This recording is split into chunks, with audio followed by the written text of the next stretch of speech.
I was just thinking back at or looking back at the sustainability, innovation, design, form, function, and the purpose. Like I really put Calmura as the top for me. I think just the depth of material research and also the thoughts about the application and how widely I think even like they don't even know how big it's going to be. So that's very exciting to see, as well as the like again like the proofs of concepts that they created were really great and showed demonstrated a lot of the material properties that they talked about. So like sound dampening and like the insulation, all of those things. Compelling. And then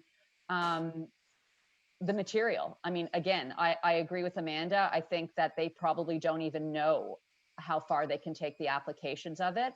And you think about people who have environmental sensitivities also, and all the applications that it can be used in. I think that they haven't probably even scratched the surface. So to me, the only not even shortcoming, but I think they just haven't been able to determine,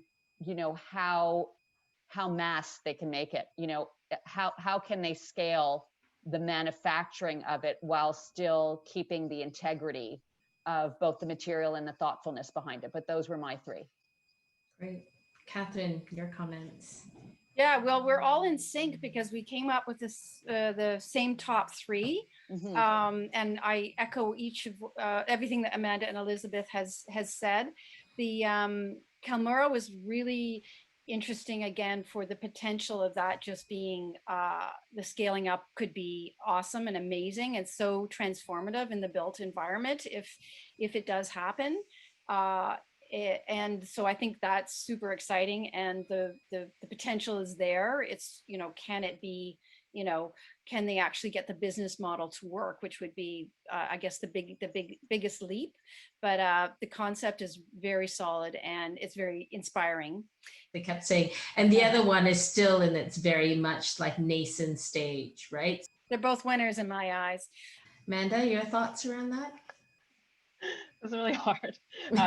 I was thinking about Calmura in terms of the wall material, because so often you see like new materials being proposed, but then no application. So they've really addressed that really thoroughly. And I really appreciate that part of it, as well as the local production. So thinking about like, what are these waste materials that you can bring in from local places. So I also see, like, maybe it's just too poetic for what they want, but I also see the connection to a place beyond, like, kind of like the adobe building or the mud building, right? Like you're actually building with that land.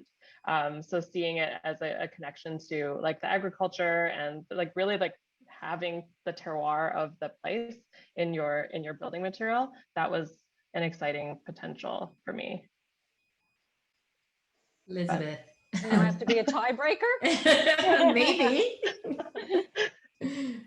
It's, I think it's the success of the challenge, obviously, that we're really locked into these two. I think again, the rain stick, to Catherine's point, I agree. We haven't seen this before. They've brought it as far as they're going to get. They're almost ready to market, right?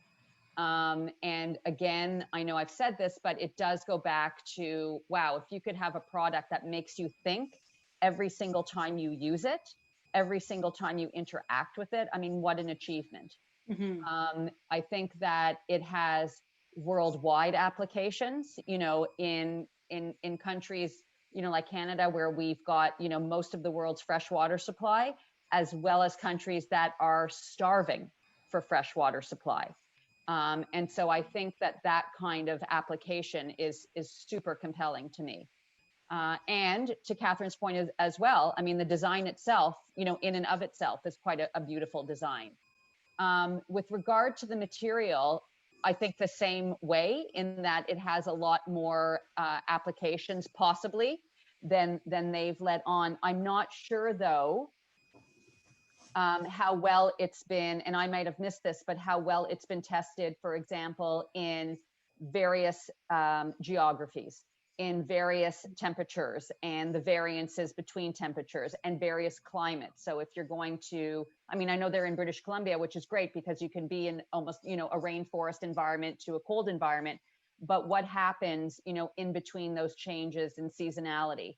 and how would it stand up to, you know, being in a tropical location where there would probably be a need for this kind of material, or being in a super hot desert kind of climate. So I think that it has so much potential, not as realized maybe as the rain stick. So if we were going to talk about, you know, the criteria of the design, the sustainability, the innovation, the materiality, the accessibility, I mean, I think they all, both of those hit each one of them.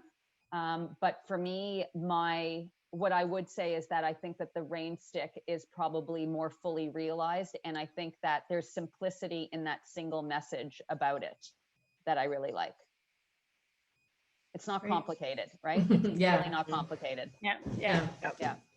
If we're down to the rain stick shower and the material, both of those things I've seen at IDS, like kind of in terms of like materials, right? Kind of the booth where it's really for the builders. So it's like making it exciting for people who are not shopping for materials or for shower heads Yeah. is like that. I think that's awesome. So either way, I'm happy.